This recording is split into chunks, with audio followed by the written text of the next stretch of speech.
On your mark. Set.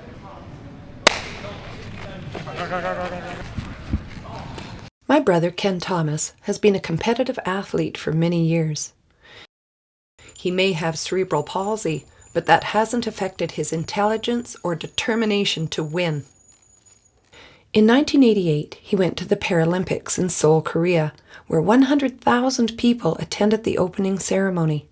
Ken won a bronze medal in the 800-meter race. He competed in Germany's World Track and Field Championships for the disabled in 1994. Soon after, he retired from international competition because there weren't enough athletes in his event.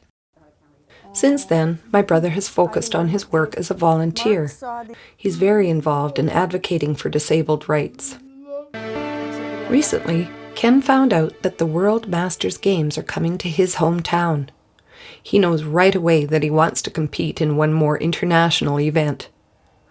This is the story of Ken Thomas's long journey towards this final race.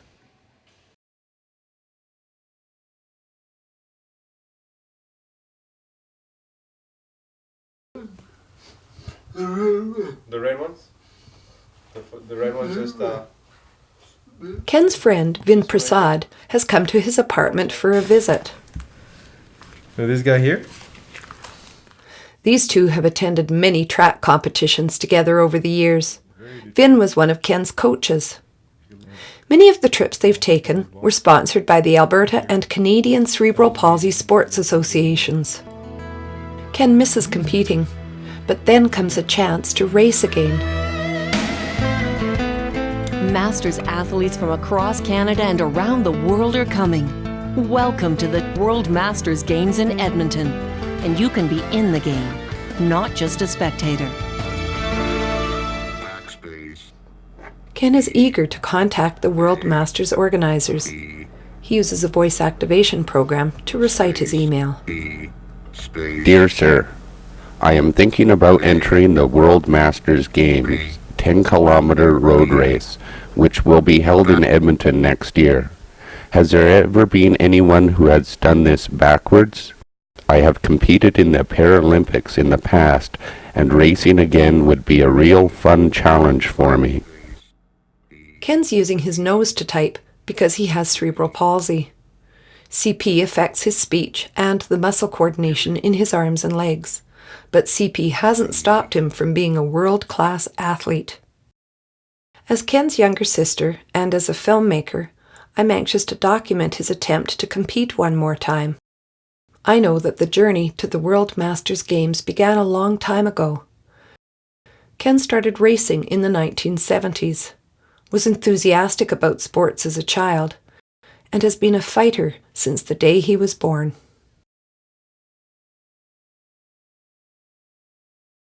While Ken waits to hear from the World Masters organizers, our family heads to Calgary to visit our mother's best friend, who's known Ken since the beginning. Brother Brian has offered to drive. Brian's wife Jenny and my husband Phil are also on board.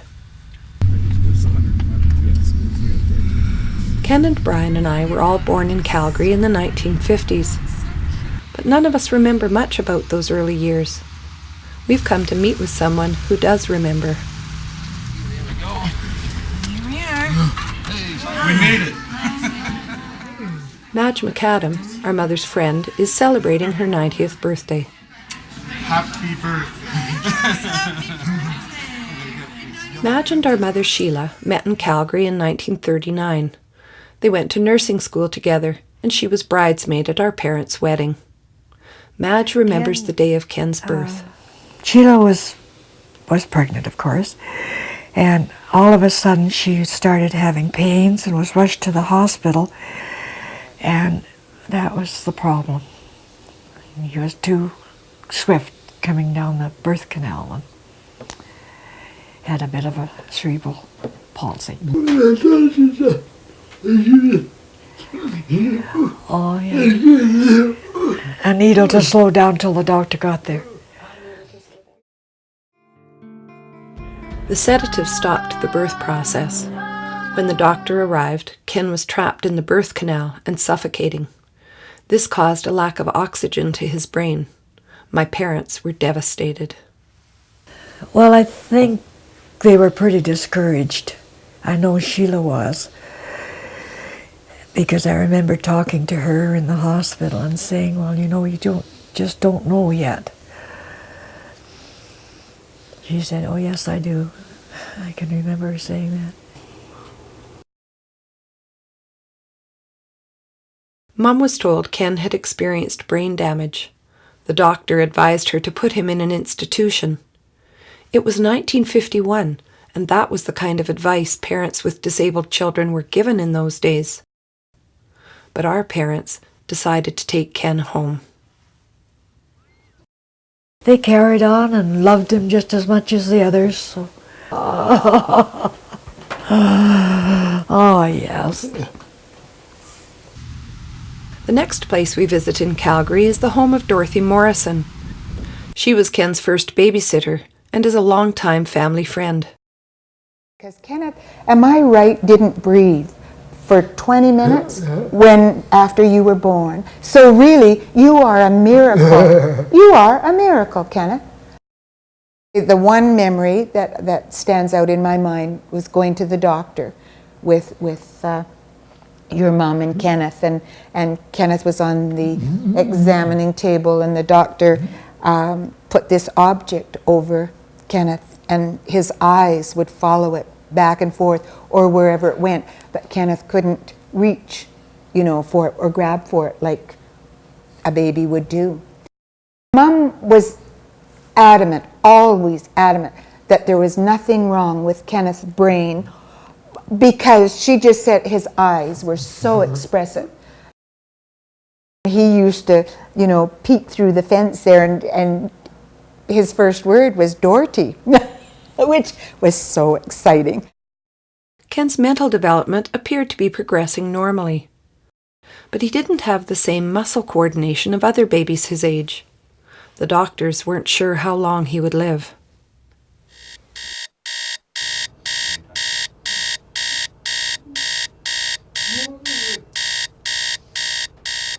It's half a century later, and Ken is still alive and kicking. It takes time and patience for my brother to do daily activities.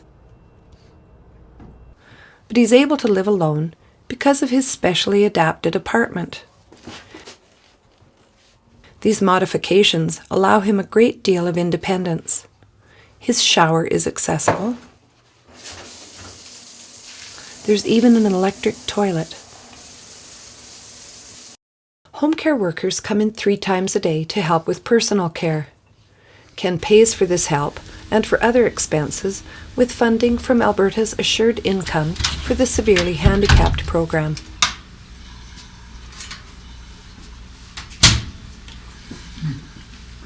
Ken's speech is often difficult for people to understand, but he repeats phrases until he's understood.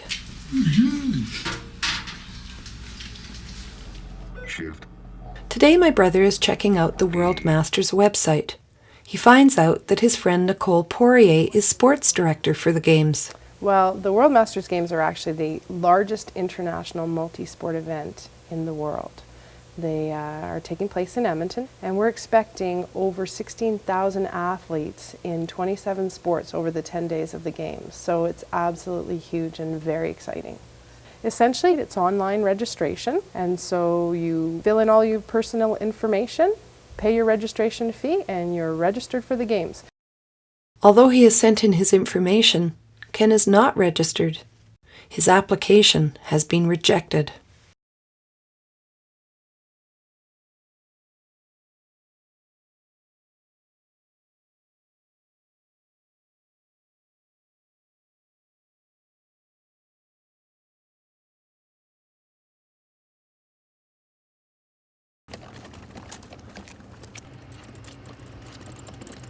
Ken is going to a training session at the track. Even though his application for the World Masters 10K road race has been rejected.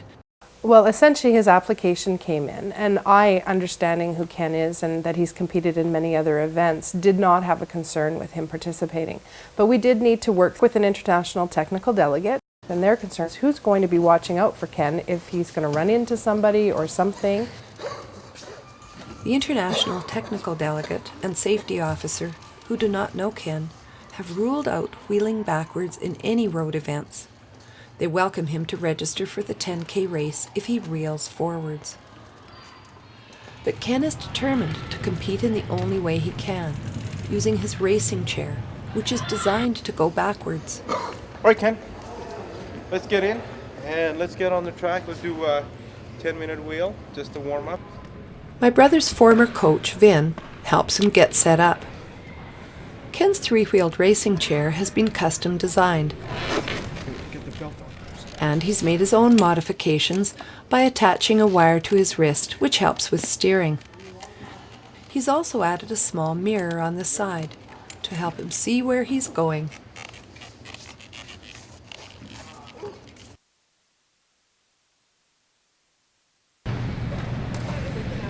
All right, Ken, stay in your lane. Stay in the lane. Good, good, good, good. I got involved with Alberta Cerebral Palsy Sports back in 1989. Just by hanging out at university, I ran into, Ken and other athletes, and Ken and I, we've traveled in competitions where I, looked after him or coached him. For many years, Ken competed in short distance races, such as the 100, 400, and 800 meter events. He traveled to Britain, Holland, Denmark, the US, and Germany, using his unique racing technique and winning many medals. I think in Berlin he was quite a role model to Christine and Chris and some of these young athletes we had. They were really looking up to Ken because of Ken's experience and calmness that really helped. So Ken wasn't not only a competitor, but he was a mentor to our athletes. Now that he plans to compete in a longer race, Ken's pacing himself. He needs to get in better shape. Hi, how are you? You're really fast. Yeah, how long have you been doing this? 20 years. 20 years? 20 years. Every Wow. day? Oh, okay. Yeah. Good really job. active. Yeah, great. Good for you. Well, I think the social aspect always was a big part of Ken's life. I mean, he was one athlete that somehow would sleep 3 hours a night, but was able to get up 8:30 in the morning and go win a gold medal. So in these competitions, as Canadians, we went there and we enjoyed our time. So the social aspect, we always enjoyed the sights, the people, and a good beer. Window, read only. Ken is back at home and types yet another email to the World Masters Games organizers. Dear Sir, you have stated that you feel wheeling backwards in the 10K road race is a risk to other athletes and myself. Let me state some facts. I have always raced backwards. I have competed in many international competitions, including the World Track and Field competitions for the disabled in Berlin, Germany. I have never hurt anyone or myself in these races. I think you must get my point now, why I should not be excluded from the World Masters Games. My brother's been excluded from activities and institutions all his life. Today, he's revisiting one of those early experiences, an event that happened in Calgary when he was only 5 years old. Brother Brian explains. In 1956, this was my school, grade 1. I was the marble champion at that time, lived just a couple blocks up the street. Disabled, couldn't go to school.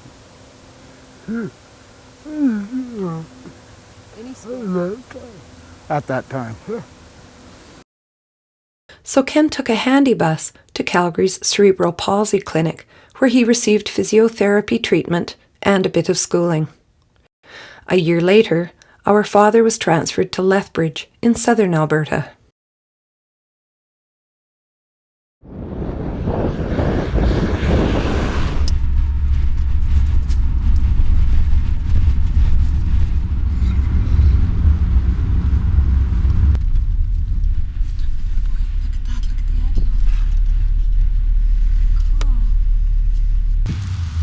When we arrive in Lethbridge, we are surprised to see how little has changed on our street. How are you, sweetheart? Nice to see you. Our Our neighbor, Mrs. Shackelford, is still there. She and Ken reminisce. And Bob.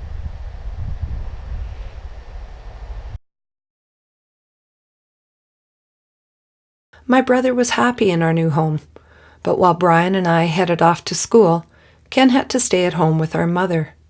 He was 6 years old and had the same intelligence as able-bodied children his age, but because he had a physical disability, the authorities wouldn't permit him to attend the local school in Lethbridge.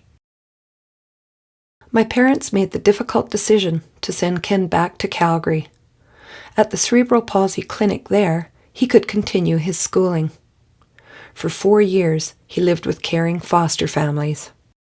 What was that like for you being away from your family?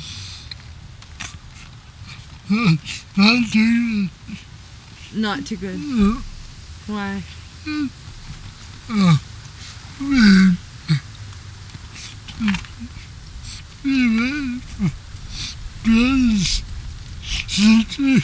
Be away from your brothers and sisters? Mom and Dad? What's that? It was lousy. Despite this difficult situation, I remember my brother visiting home often. I believe his sociability and determination to be included were shaped during this time. He traveled often by train between Lethbridge and Calgary.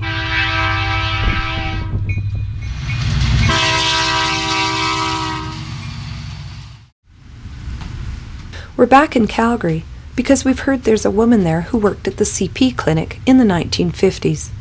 She's eager to see Ken again. Don't get up. Here's Ken. Well, for goodness sake.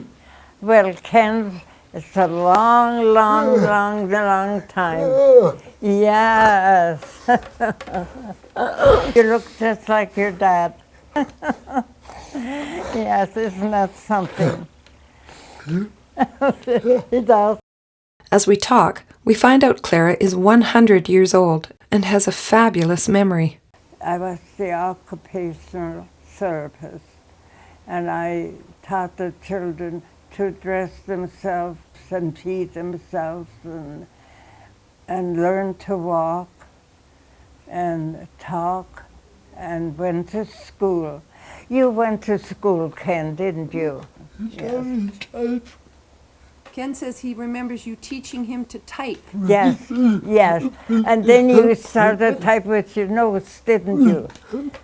You had a head pointer. Yeah, I went down to the States and I went to the CP clinic down there. And they had a brace made for the headband with a prong down there. And that would go onto the typewriter. And I'd strap that on Ken's forehead and then he'd type away.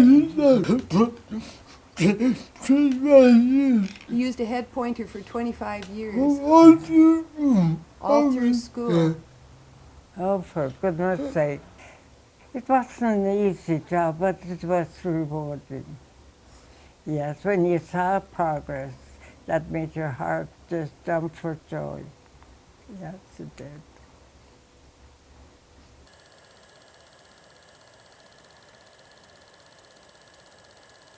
Our uncle's ranch was a favorite summer holiday destination for our family. Ken was happy to get away from the rigors of school.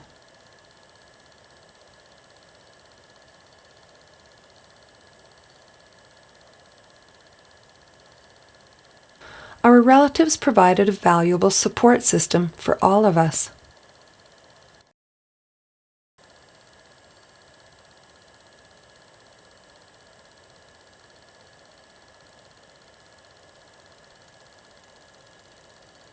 This time together was especially important for Ken, because after 4 years he was still living in a Calgary foster home. But that was about to change. When Ken was 13 years old, our father was transferred to Edmonton for his work. The Glenrose, a new school for the disabled, was about to open in Edmonton. It was a big deal when Ken was accepted into this state-of-the-art school. At last, he was reunited with his family. Well, you know some of these. They were the people that used to hassle you. Former Principal Henry Unrau and teacher Jack Hansen look at a scrapbook of the Glenrose Hospital School. The Glenrose was a rehabilitation treatment centre as well as an academic school.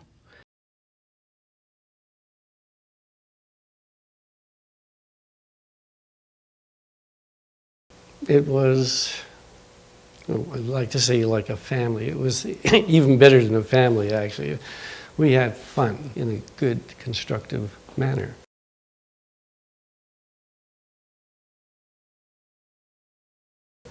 There are some terribly clever people with cerebral palsy, as your brother can attest to. Everyone at Glenrose was involved in trying to figure out, well, what works for who? And that allowed a lot of creativity. Creative problem solving is something Ken learned by watching his teachers find unique ways to help students in his class. They taught his best friend Terry Mayhew how to type. It was Ben Flesher who suggested that maybe Terry should type with his feet instead of trying the head stick that was more common. If you have students with special needs or regular students, what you have to do is to listen to them, see what they have to say. The students at the Glenrose organized many social activities, and they had their own student council. By the time my brother graduated, he had developed many of the skills he uses today. Ken always struck me as being a very wise and mature person right from the first time I saw him, I think. Ken basically was very determined.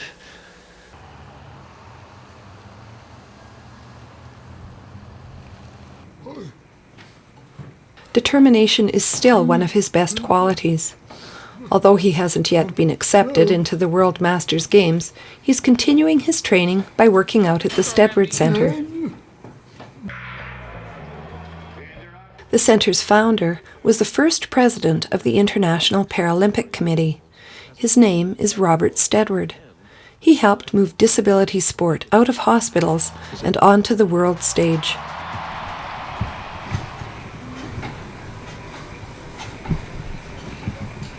How long do you normally go on here for? 1 hour? Wow. It's been more than 10 years since Ken competed internationally. It's daunting to get back in top physical shape, but his decision to make a comeback is unwavering.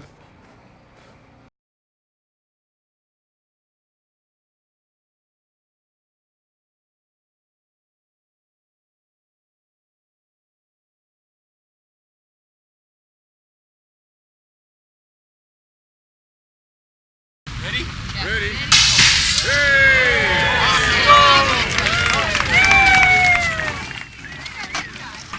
Ken is participating in the Terry Fox Run, a fundraiser for cancer research. His friend Mike Joner has joined him. This event is helping my brother prepare for the World Masters 10K road race, which he hopes to compete in. But participating in the Terry Fox Run is also a way for him to honor people who have struggled with cancer, including our father. Ken was 18 when he learned our dad Alan had cancer. It was a difficult time for our family. I talked to your dad just hours before he passed away. And one thing he said to me, he said, Brian will do okay. Lorna Kay will be okay. But I worry about Ken. I worry what's going to happen to him and if Sheila can manage, looking after him. So he thought about you at the very end, yeah?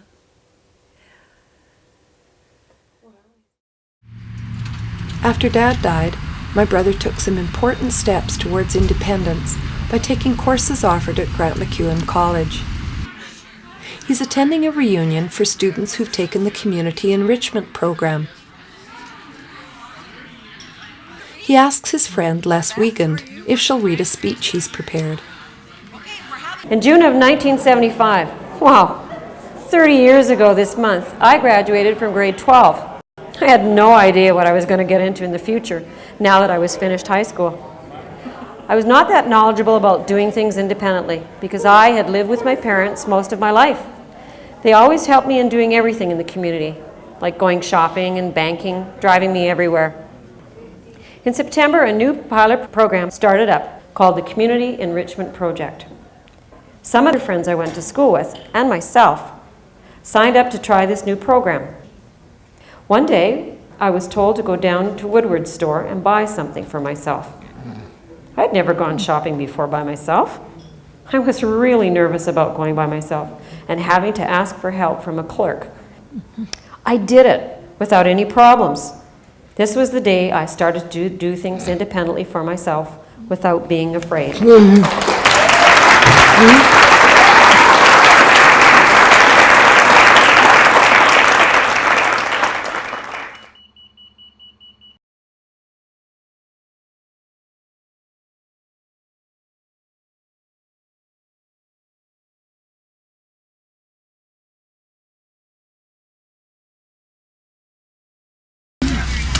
Good, you?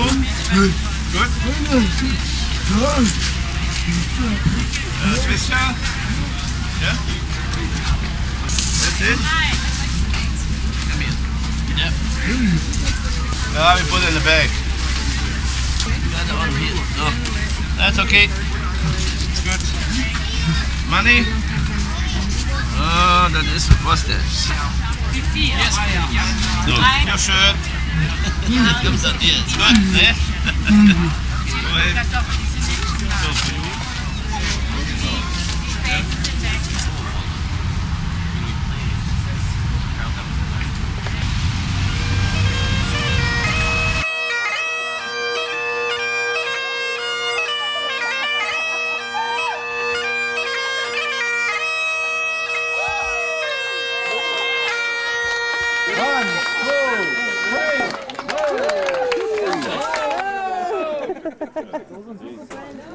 We're hosting a party in honor of our mother Sheila, who's turning 80.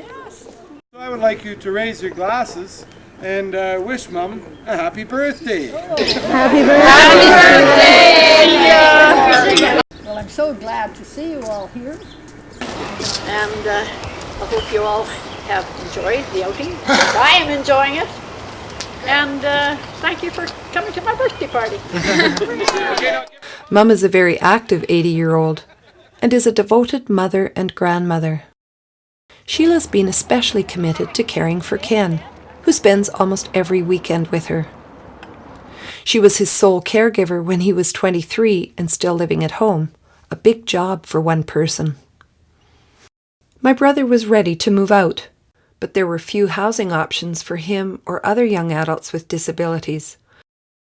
Concerned parent Ruth Peterson explains. I had a child who was severely disabled, but had a brilliant mind. You know, your kids do grow up and they do leave home. Well, where were they going to leave for? What was waiting for them? Nothing. If you couldn't look after your disabled child, you were told to put him in a nursing home. And no way was he going to lead a second-class life.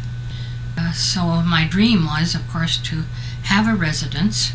Ruth joined the board of an organization that was committed to fundraising for such a residence. That one winter, I spoke to 52 service clubs in northern Alberta. And I met with MLAs till I was purple in the face. And at that time, government wanted to have 12 bedroom places, and I said, that's a mini institution. I figured, well, I guess we're going to have to meet halfway. So I said 6 and they said 12, and we settled for 9. The Macqueen group home was the first of its kind to be built in Alberta.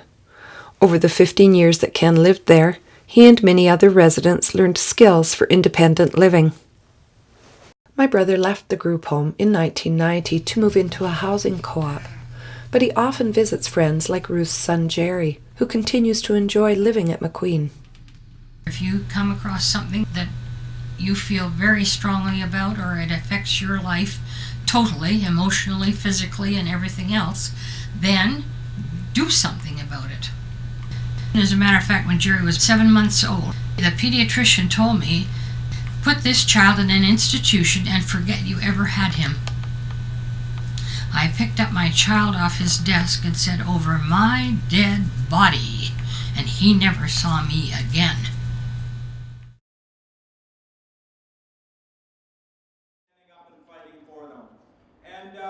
Taking a stand is so important. Today, Ken's attending a protest at the legislature. You know, I want to say thank you all for coming out here to show your support for the efforts that people right across this province are making to have some justice and some equity in the housing market in Alberta today.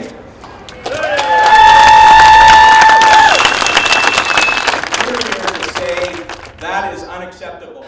While my brother listens to the speaker, the media pick him out of the crowd for an interview. Ken has come to this protest and he's written this. I am here to show support for affordable housing of the low-income earners who live in Alberta, many of whom have disabilities like myself. Are we going to be forced back, living into institutions, behind closed doors because we cannot find affordable housing and we cannot find support staff to help us live independently in the community? Our support staff cannot pay their rent with the salary or wage that they receive at the present time either. If you get sick, who's going to take care of you? So you're having trouble finding workers right now? The people need help now.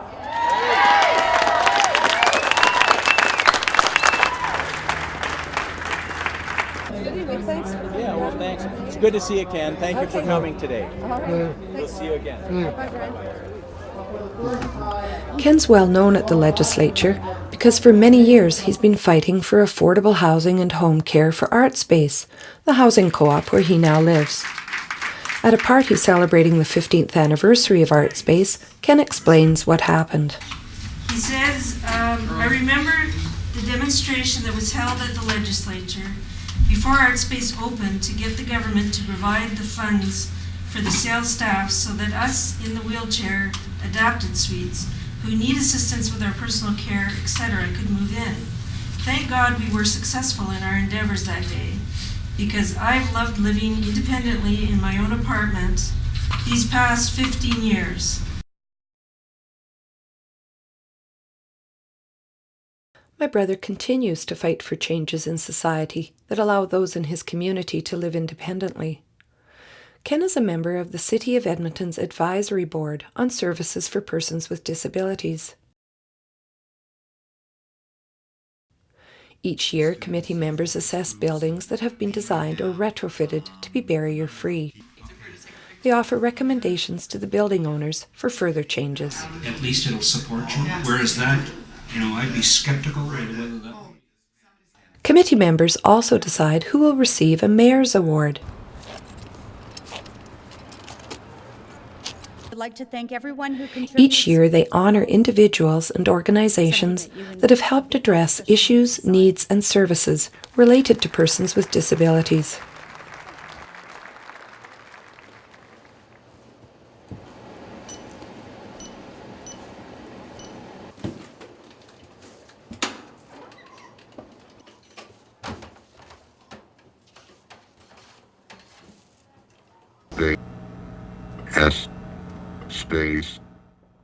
It has been several months since Ken started his email correspondence with the organizers of the World Masters.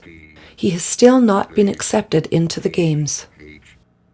To whom it may concern, you have stated that you feel wheeling backwards in the 10K road race is a risk to other athletes and myself. I have ran in many road races before over the past 26 years and have never hurt anyone or myself. I am always concerned about my and other persons' safety when I run, wheel in a road race.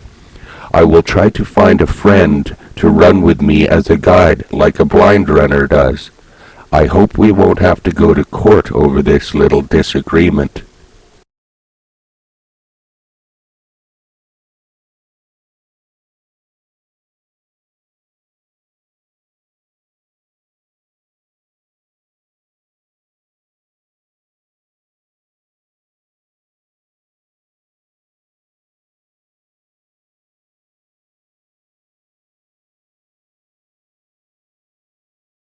Ken continues to train for the World Masters while he waits to hear back from the organizers. Although the games are months away, he needs to build his stamina. He wants to win the 10K road race, not just participate in it.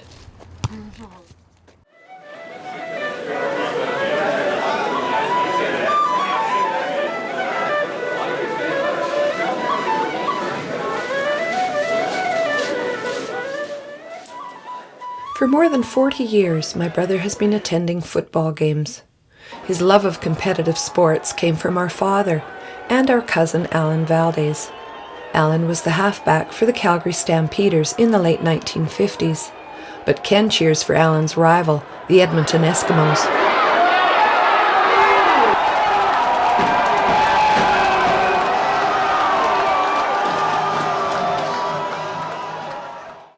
My brother sells Grey Cup football raffle tickets every year for the Paralympic Sports Association. The PSA helped to finance some of Ken's travels to track competitions and is also a sponsor of his wheelchair square dancing group.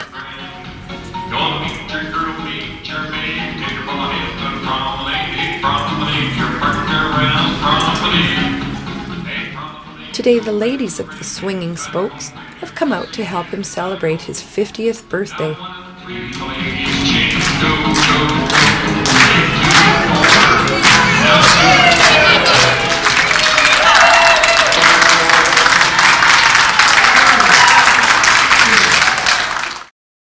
Before we get into this, how about a hand for those square dancers? What a good job. We've got a bit of a short program. It's actually quite short because it's just the people who wanted to come out and say good things about Ken.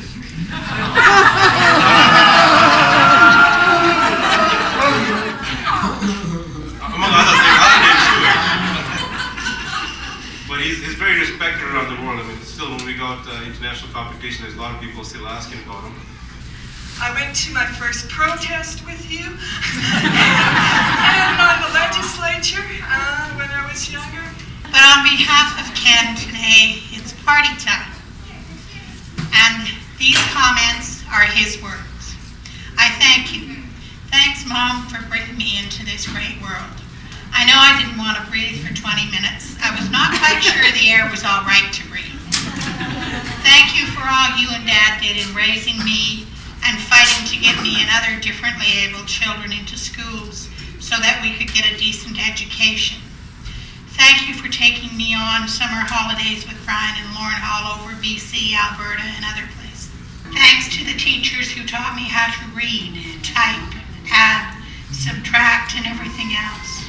Thanks to everyone who has been involved in CP sports, all the athletes, coaches, for helping me achieve what I have accomplished over the past 20-some years.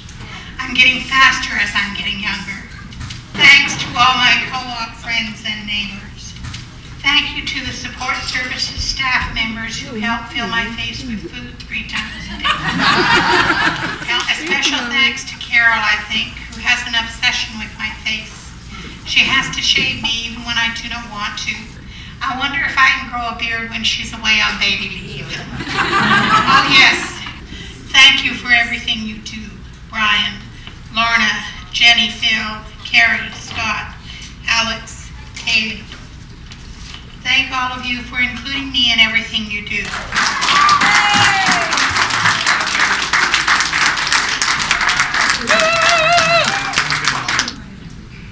All right, thank you, Irene. And thank you, Ken.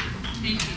Several months after Ken's birthday, we held another family gathering, a memorial for our mother who had passed away suddenly.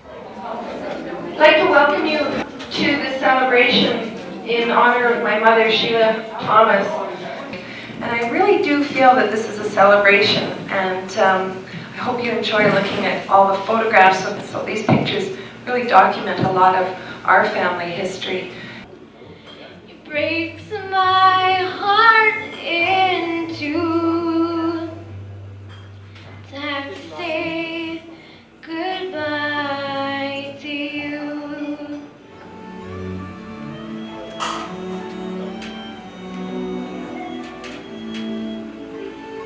Our mother's death was a huge loss for all of us.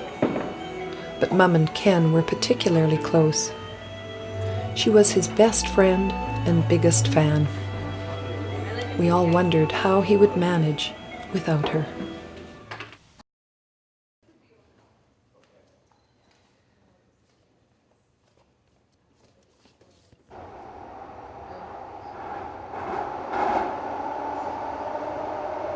Since Mum passed away, Ken is spending a lot more time at our house.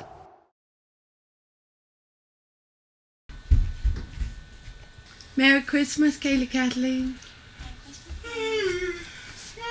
All right, let's do our stockings. All right. What did I get? I don't know if you ever do little presentations. You know, those Oh, really? Oh, we got a pair of socks that says Ken, origin Scottish Gaelic, meaning handsome, traits kind, fair, and positive. Does that describe you, Ken? I'm handsome, especially with your new red hairdo. Wait, we gotta get the music going.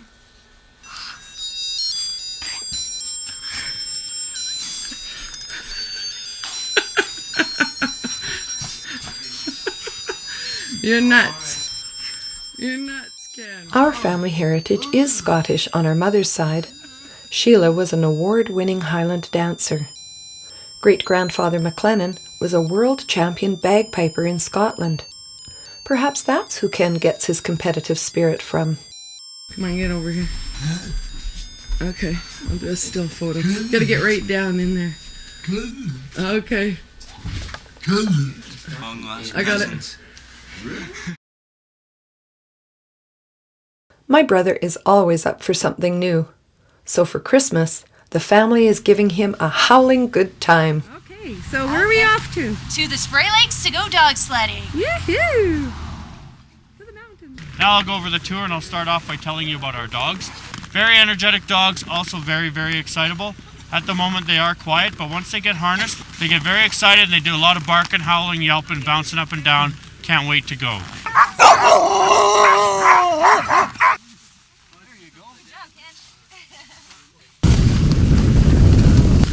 Woohoo!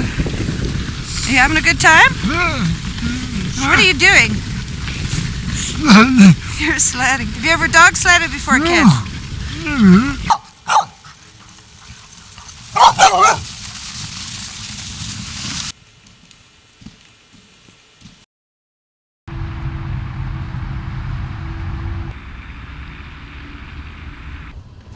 Winter is almost over, and it's been more than a year since Ken first contacted the World Masters organizers. But his persistence is about to pay off. His application to wheel in the 10K road race has been accepted.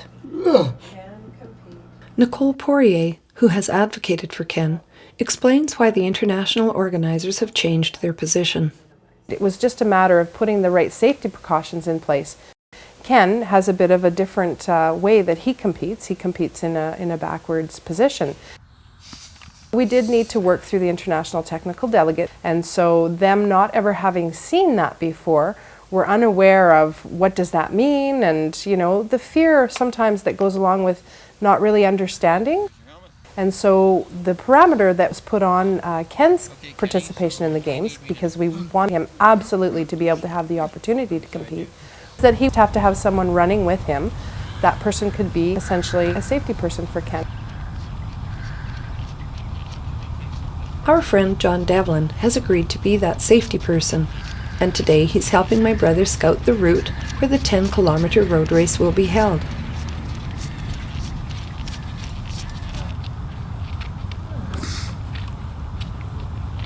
John will keep my brother clear of other participants. He'll also be vigilant for any road hazards or traffic. With all this training, Ken will hardly have a chance to catch his breath before the big race.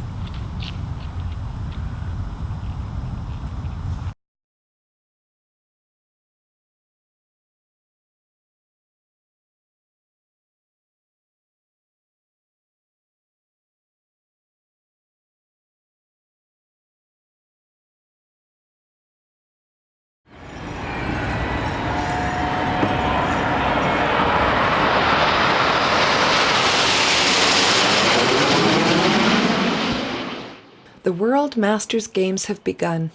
Ken and John are well prepared for their event. Over there. We're 1 minute from the start of the event. That event is the 10K road race. You ready? Well, you're ready. You're more ready than we are. Hey, you got the man sussed already.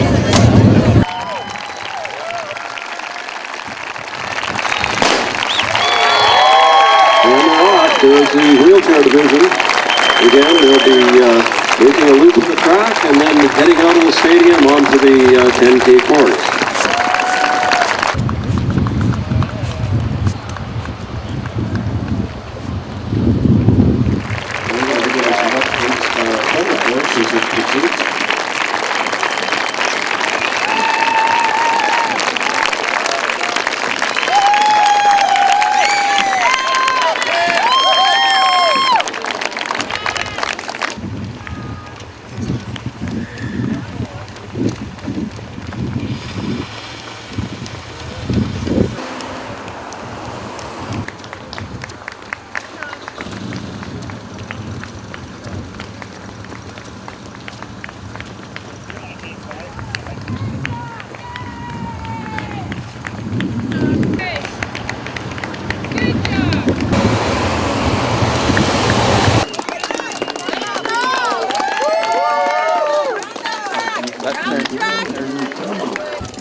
And our gold medalist, Ken Thomas.